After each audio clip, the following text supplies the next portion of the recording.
बहुत से इन्वेस्टर्स हैं जो अपने इन्वेस्टमेंट पर रिस्क नहीं लेना चाहते, इसीलिए वो अपने शॉर्ट टर्म फंड्स या तो बैंक एफडीज या लिक्विड फंड्स या फिर कई बार सेविंग्स अकाउंट में भी रहने देते हैं।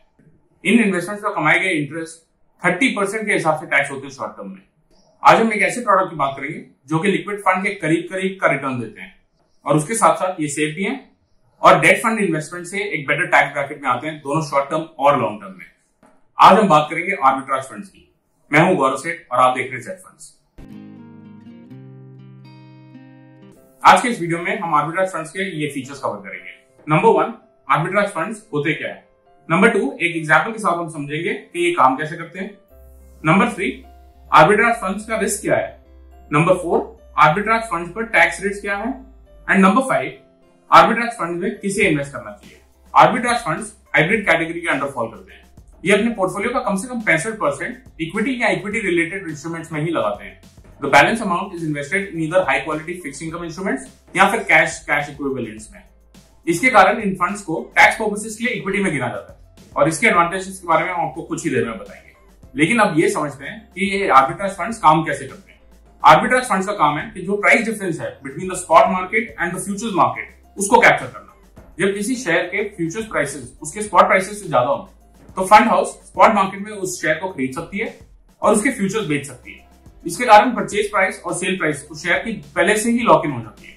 चलिए इसे एक सिंपल एग्जांपल के साथ समझते हैं। मान लीजिए एबीसी कंपनी के शेयर मार्केट में 100 रुपए के अवेलेबल है आज की डेट में।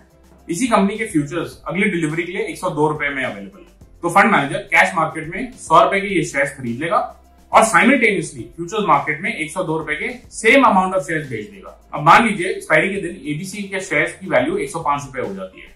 तो एबीसी के जो शेयर्स थे फंड के पास उस पे 5 रुपए का मुनाफा हुआ, यानी 100 रुपए का लिया और 105 का बेचा। साथ ही साथ फ्यूचर्स पर उनको 3 रुपए का नुकसान हुआ क्योंकि 102 रुपए का प्राइस था बेचने का और 105 रुपए स्पॉट प्राइस है, यानी 3 रुपए का नुकसान। तो ओवरऑल अगर देखा जाए तो फंड को 2 रुपए का फायदा ही हुआ। जैसा हमने पहले बताया था कि परचेज प्राइस और सेल प्राइस दोनों ही लॉक इन हो गए। अब मान लेते हैं कि एबीसी के शेयर प्राइसेस गिरकर 99 रुपीज हो गए एक्सपायरी डे पे। इसके कारण जो शेयर उन्होंने 100 रुपए के लिए थे उस पर 1 रुपए का नुकसान हुआ। लेकिन दूसरी तरफ जो फ्यूचर्स उन्होंने 102 रुपए के बेचे थे उस पर 3 रुपए का फायदा हुआ। सो ये 3 रुपए माइनस 1 रुपया यानी फिर से 2 रुपए का फायदा। So on the date of taking this transaction already 2 रुपए का प्रॉफिट लॉक इन है। तो जैसा आप देख सकते हैं इन पोजीशन पर रिस्क बहुत ही कम है। बट फिर ये रिस्क है क्या।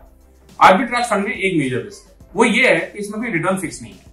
नॉर्मली ये rate of return money market returns के आसपास ही रहती है, which means liquid funds और arbitrage funds के returns more or less similar ही रहते हैं। However, there can be instances when the returns are much lower or much higher.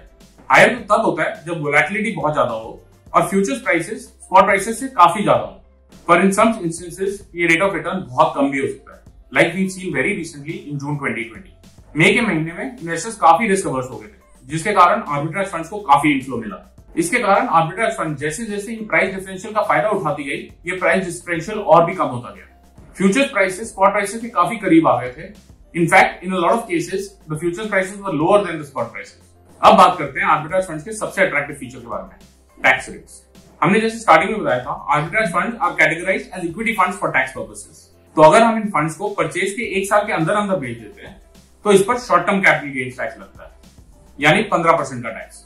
इसके मुकाबले अगर लिक्विड फंड्स जैसे इंस्ट्रूमेंट्स की बात करें तो उस पर टैक्स आपके टैक्स स्लैब के हिसाब से लगता है, यानी 30% if you fall under the 30% tax bracket.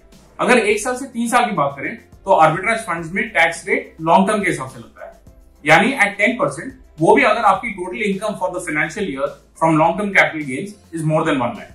On the other hand debt funds such as liquid funds are still taxed at the short term rate, यानी एट 30%।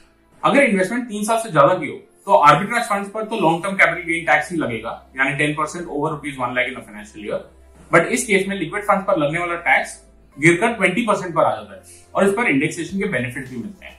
अब जब हमने आर्बिट्राज फंड्स के मेन फीचर्स, इसकी वर्किंग और tax advantages को भी समझ लिया है, चलिए देखते हैं कि किस तरह के इन्वेस्टर्स के लिए आर्बिट्राज फंड सूटेबल है।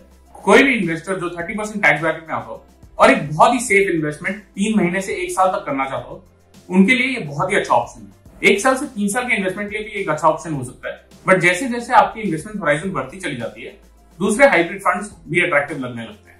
This was regarding arbitrage funds. I hope आपको ये वीडियो इन्फॉर्मेटिव लगी होगी। अगर आपके कोई भी क्वेश्चंस या कमेंट्स हो, नीचे दिए गए कमेंट सेक्शन पे या हमारे वेबसाइट zfunds.in पर लिखें। Please do subscribe to our channel for many more such videos. Thank you for watching Z Funds।